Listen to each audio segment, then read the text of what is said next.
ओम शांति।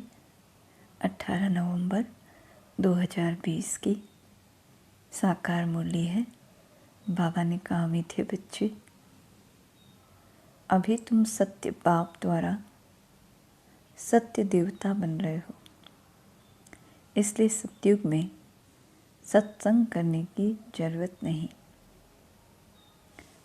प्रश्न है, सतयुग में देवताओं से कोई भी विकर्म नहीं हो सकता है, क्यों? तो उत्तर है, क्योंकि उन्हें सत्य बाप का वरदान मिला हुआ है। विकर्म तब होता है जब रावण का श्राप मिलने लगता है।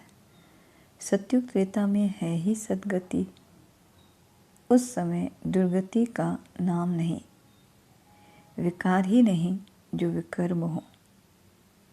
द्वापर कलयुग में सबकी दुर्गति हो जाती, इसलिए विकर्म होते रहते हैं। यह भी समझने की बातें हैं। ओम शांति। मीठे मीठे रूहानी बच्चों प्रति बाप बैठ समझाते हैं। यह सुप्रीम बाप भी है, टीचर भी है, सुप्रीम सतगुरु भी है। बाप की ऐसी महिमा बताने से ऑटोमेटिकली सिद्ध हो जाता है कि कृष्ण किसी का बाप हो नहीं सकता। वह तो छोटा बच्चा सतयुग का प्रिंस है, वह टीचर भी नहीं हो सकता। खुद ही बैठकर टीचर से पढ़ते हैं। गुरु तो वहाँ होता नहीं, क्योंकि वहाँ सब सद्गति में है। आधा कल्प है सद्गति, आधा कल्प है दुर्गति। तो वहाँ है सद्गति, इसलिए ज्ञान की वहाँ दरकार नहीं रहती, नाम भी नहीं है, क्योंकि ज्ञान से 21 जन्मों के लिए सद्गति मिलती है। फिर द्वापर से कलयुग अंत तक है दुर्गति। तो कृष्ण फिर द्वापर में कैसे आ सकता है, यह भी किसी को ध्यान में नहीं आता है। एक एक बात में बहुत ही गुह्य राज भरा हुआ है, जो समझाना बहुत ज़रूरी है। वह सुप्रीम बाप, सुप्रीम टीचर है। अंग्रेजी में सुप्रीम ही कहा जाता है। अंग्रेजी अक्षर कुछ अच्छे होते हैं, जैसे ड्रामा अक्षर है। ड्रामा को नाटक नहीं कहेंगे, नाटक में तो अदली बदली होती है। यह सृष्टि का चक्र फिरता है, ऐसा कहते भी हैं, परंतु कैसे फिरता है, हूबहू फिरता है या चेंज होती है, ये किसी को भी पता नहीं है। कहते भी हैं बनी बनाई बन रही है। जरूर कोई खेल है जो फिर से चक्र खाता रहता है। इस चक्र में मनुष्यों को ही चक्र लगाना पड़ता है। अच्छा, इस चक्र की आयु क्या है, कैसे रिपीट होता है, इसको फिरने में कितना समय लगता है, यह कोई नहीं जानते।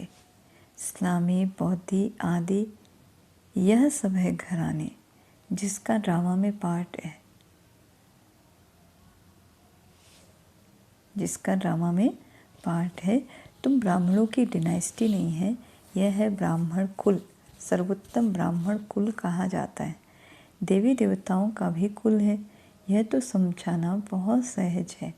सूक्ष्म वतन में फरिश्ते रहते हैं, वहाँ हड्डी मांस होता नहीं। देवताओं को तो हड्डी मांस है ना। ब्रह्मा सो विष्णु, विष्णु सो ब्रह्मा। विष्णु की नाभि कमल से ब्रह्मा क्यों दिखाया है? सूक्ष्म वतन में तो यह बातें होती नहीं, न जवाहरात आदि हो सकते हैं। इसलिए ब्रह्मा को सफ़ेद पोषधारी ब्राह्मण दिखाया है। ब्रह्मा साधारण मनुष्य बहुत जन्मों के अंत में गरीब हुआ है ना। इस समय है ही खादी के कपड़े। वह बेचारे समझते नहीं सूक्ष्म शरीर क्या होता है। तुमको बाप समझाते हैं, वहाँ है ही फरिश्ते जिनको हड्डी मांस होता नहीं। सूक्ष्म वतन में तो यह श्रृंगार आदि होना नहीं चाहिए, परंतु चित्रों में दिखाया है, तो बाबा उसका ही साक्षात्कार कराए फिर अर्थ समझाते हैं। जैसे हनुमान का साक्षात्कार कराते हैं। अब हनुमान जैसा कोई मनुष्य होता नहीं। भक्ति मार्ग में अनेक प्रकार के चित्र बनाए हैं जिनका विश्वास बैठ गया है। उनको ऐसा कुछ बोलो तो बिगड़ पड़ते हैं। देवियों आदि की कितनी पूजा करते हैं, फिर डुबो देते हैं। यह सब है भक्ति मार्ग।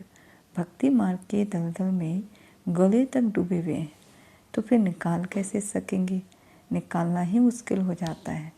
कोई कोई तो औरों को निकालने निमित्त बन खुद ही डूब जाते हैं, खुद गले तक डुबन में फंसते अर्थात काम विकार में गिर पड़ते हैं। यह है सबसे बड़ी डुबन, दलदल। सत्युग में यह बातें होती नहीं। अभी तुम सत्य बाप द्वारा सत्य देवता बन रहे हो, फिर वहाँ सत्संग होते नहीं। सत्संग यहाँ भक्ति मार्ग में करते रहते हैं। समझते हैं सब ईश्वर के रूप हैं, कुछ भी नहीं समझते। बाप बैर समझाते हैं कलयुग में हैं सब पाप आत्माएं, सत्युग में होते हैं पुण्य आत्माएं। रात दिन का फर्क है। तुम अभी संगम पर हो, कलयुग और सत्युग दोनों को जानते हो। मूल बात है इस पार से उस पार जाने की। क्षीर सागर और विषय सागर का गायन भी है, परंतु अर्थ कुछ नहीं समझते। अभी बाप बैठ कर्म अकर्म का राज समझाते हैं। कर्म तो मनुष्य करते ही हैं, फिर कोई कर्म अकर्म होते हैं, कोई विकर्म होते हैं। रावण राज्य में सब कर्म विकर्म हो जाते। सत्युग में विकर्म होता नहीं, क्योंकि वहाँ है राम राज्य। बाप से वरदान पाए हुए हैं। रावण देते हैं श्राप। यह सुख और दुख का खेल है ना। दुख में सब बाप को याद करते हैं, सुख में कोई याद नहीं करते। वहाँ विकार होते नहीं। बच्चों को समझाया है सैपलिंग लगाते हैं। यह सैपलिंग लगाने की रस्म भी अभी पड़ी है। बाप ने सैपलिंग लगाना शुरू किया है। आगे जब ब्रिटिश गवर्नमेंट थी तो कभी अखबार में नहीं पढ़ता था कि झाड़ू का सैपलिंग लगाते हैं। अब बाप बैठ देवी देवता धर्म का सैपलिंग लगाते हैं और कोई सैपलिंग नहीं लगाते। बहुत धर्म हैं, देवी देवता धर्म प्रायः लोप है। धर्म भ्रष्ट कर्म भ्रष्ट होने के कारण ही नाम ही उल्टा सुल्टा रख दिया है। जो देवता धर्म के हैं उन्हों को फिर उसी देवी देवता धर्म में आना है। हर एक को अपने धर्म में ही जाना है। क्रिश्चियन धर्म का निकल कर फिर देवी देवता धर्म में आ नहीं सकेंगे। मुक्ति तो हो ना सके। हाँ, कोई देवी देवता धर्म का कन्वर्ट होकर क्रिश्चियन धर्म में चला गया होगा तो वह फिर लौटकर अपने देवी देवता धर्म में आ जाएगा। उनको यह ज्ञान और योग बहुत अच्छा लगेगा। इससे सिद्ध होता है कि यह अपने धर्म का है। इसमें बड़ी विशाल बुद्धि चाहिए, समझने और समझाने की। धारणा करनी है, किताब पढ़कर नहीं सुनानी है। जैसे कोई गीता सुनाते हैं, मनुष्य बैठकर सुनते हैं। कोई तो गीता के श्लोक एकदम कंठ कर लेते हैं, बाकी तो इनका अर्थ हर एक अपना अपना बैठ निकालते हैं। श्लोक सारे संस्कृत में हैं। यहाँ तो गायन है कि सागर को शाही बना दो, सारा जंगल कलम बना दो, तो भी ज्ञान का अंत नहीं होता। गीता तो बहुत छोटी है, 18 अध्याय है। इतनी छोटी गीता बनाकर गले में पहनते हैं। बहुत पतले अक्षर होते हैं, गले में पहनने की भी आदत होती है। कितना छोटा लॉकेट बनता है। वास्तव में है तो सेकंड की बात। बाप का बना, जबकि विश्व का मालिक बना। जैसे कि विश्व का मालिक बना, बाप का बना जैसे विश्व का मालिक बना। बाबा, हम आपका एक दिन का बच्चा हूँ, ऐसे भी लिखने शुरू करेंगे।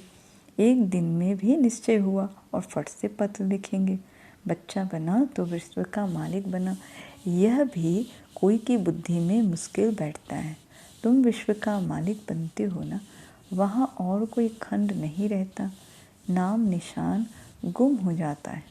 कोई को मालूम भी नहीं रहता कि यह खंड थे। अलग अगर थे तो जरूर उनकी हिस्ट्री ज्योग्राफी चाहिए। वहाँ यह होते ही नहीं। इसलिए कहा जाता है तुम विश्व के मालिक बनने वाले हो। बाबा ने समझाया है, मैं तुम्हारा बाप भी हूँ, ज्ञान का सागर भी हूँ। यह तो बहुत ऊंच से ऊंच ज्ञान है जिससे हम विश्व के मालिक बनते हैं। हमारा बाप सुप्रीम है, सत्य बाप, सत्य टीचर है, सत्य सुनाते हैं, बेहद की शिक्षा देते हैं, बेहद का गुरु है, सबकी सद्गति करते हैं। एक की महिमा की तो वह महिमा फिर दूसरे की हो नहीं सकती, फिर वह आप समान बनाए तब हो सकते। तो तुम भी पतित पावन ठहरे, सतनाम लिखते हैं। पतित पावनी गंगाएं ये माताएं हैं।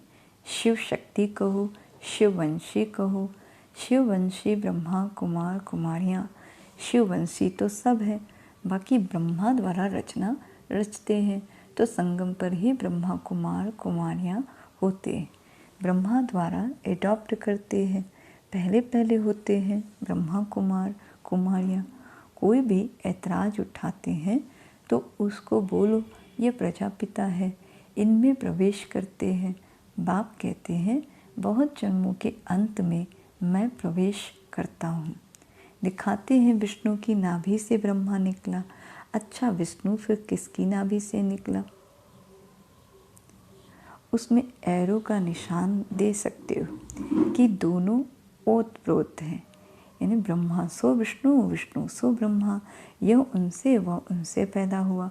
इनको लगता है 1 सेकेंड, उनको लगता है 5000 साल। विष्णु को ब्रह्मा में बनने में 5000 साल और ब्रह्मा को विष्णु बनने में 1 सेकेंड ज्ञान मिलते ही परिवर्तन करते हैं। तो बाबा कहते हैं ये वंडरफुल बातें हैं ना, तुम बैठ समझाएंगे। बाप कहते हैं लक्ष्मी नारायण 84 जन्म लेते हैं, फिर उनके ही बहुत जन्मों के अंत में मैं प्रवेश कर यह बनाता हूँ। समझने की बात है ना, बैठो तो समझाएं कि इनको ब्रह्मा क्यों कहते हैं। सारी दुनिया को दिखाने के लिए ये चित्र बनाए हैं।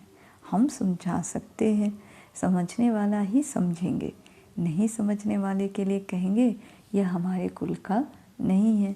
बेचारा भल वहाँ आएगा, परंतु प्रजा में हमारे लिए तो सब बेचारे हैं ना। गरीब को बेचारा कहा जाता है। कितनी पॉइंट्स बच्चों को धारण करनी है, भाषण करना होता है टॉपिक्स पर। ये टॉपिक कोई कम है क्या? प्रजापिता ब्रह्मा और सरस्वती 4 भुजाएं दिखाते हैं, तो 2 भुजा बेटी की हो जाती है। युगल तो है नहीं, युगल तो वास्तव में बस विष्णु ही है। ब्रह्मा की बेटी है सरस्वती, शंकर को भी युगल नहीं है, इस कारण शिव शंकर कह देते हैं। अब शंकर क्या करते हैं? विनाश तो एटॉमिक बॉम्ब से होता है। बाप कैसे बैठ बच्चों का मौत कराएंगे? ये तो पाप हो जाए। बाप तो और ही सबको शांति धाम वापस ले जाते हैं, बिगर मेहनत। हिसाब किताब चुकतू कर सब घर जाते हैं, क्योंकि कयामत का समय है। बाप आते ही हैं सर्विस पर, सबको सद्गति देते हैं। तुम भी पहले गति में फिर सद्गति में आएंगे। यह बातें समझने की है। इन बातों को जरा भी कोई नहीं जानते। तुम देखते हो कोई तो बहुत माथा खपाते हैं, बिल्कुल समझते नहीं हैं। जो कुछ अच्छा समझने वाले होंगे वह आकर समझेंगे। बोलो एक एक बात पर समझना है तो टाइम दो, यहाँ तो सिर्फ हुक्म है, सबको बाप का परिचय दो। यह है ही कांटों का जंगल, क्योंकि एक दो को दुख देते रहते, इसको दुखधाम कहा जाता है। सतयुग है सुखधाम, दुखधाम से सुखधाम कैसे बनता है ये तुमको समझाएं। लक्ष्मी नारायण सुखधाम में थे, फिर यह 84 जन्म ले दुखधाम में आते हैं। ये ब्रह्मा का नाम भी कैसे रखा? बाप कहते हैं मैं इनमें इसमें प्रवेश कर बेहद का संन्यास कराता हूँ। फट से संन्यास करा देते हैं, क्योंकि बाप को सर्विस करानी है, वही कराते हैं। इनके पिछाड़ी बहुत निकले, जिसका नाम बैठ रखा। वह लोग फिर बिल्ली के पंगुरे बैठ दिखाते हैं। यह सब है दंत कथाएं। बिल्ली के पंगुरे हो कैसे सकते हैं? बिल्ली थोड़ी ही बैठ ज्ञान सुनेगी। बाबा युक्तियाँ बहुत बतलाते रहते हैं।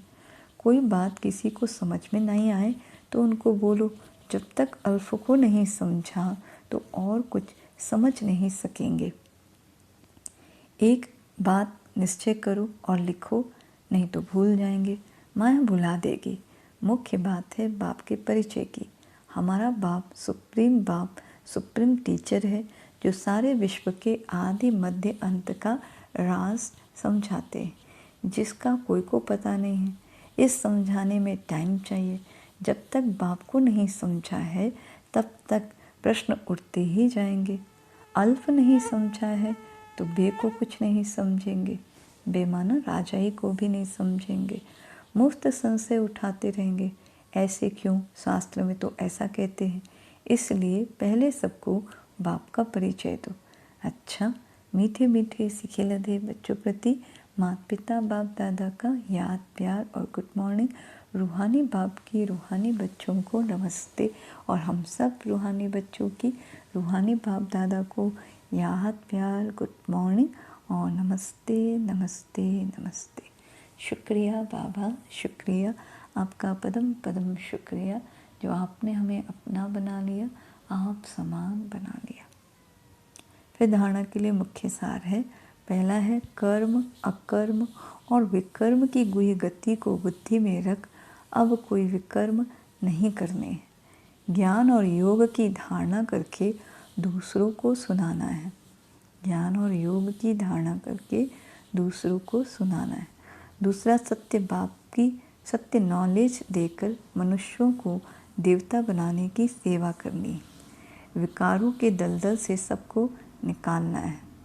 फिर वरदान है, अपनी पावरफुल स्थिति द्वारा मनसा सेवा का सर्टिफिकेट प्राप्त करने वाले स्व अभ्यासी भव।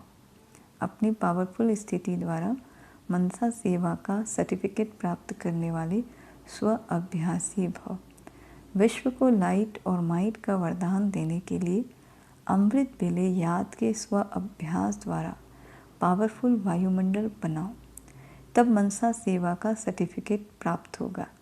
लास्ट समय में मनसा द्वारा ही नज़र से निहाल करने की, अपनी वृत्ति द्वारा उनकी वृत्तियों को बदलने की सेवा करनी है। अपनी श्रेष्ठ स्मृति से सबको समर्थ बनाना है। जब ऐसा लाइट माइंड देने का अभ्यास होगा तब निर्विघ्न वायुमंडल बनेगा और यह किला मजबूत होगा।